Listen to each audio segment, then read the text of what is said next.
శరణాగత రక్షణ ఆవశ్యకర్తవ్యం కనుక నీ భయం గురించి నేను చేపట్టినారు. నిమ్ము మా ఉపదేశం పొందగలదు.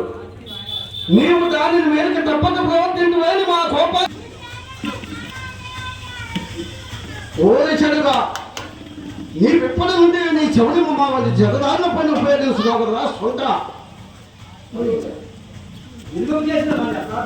క్షమించినారు. ఇక మా ఆనందం వర్తింపము. సకల ధర్మ స్వరూపులకు మీరు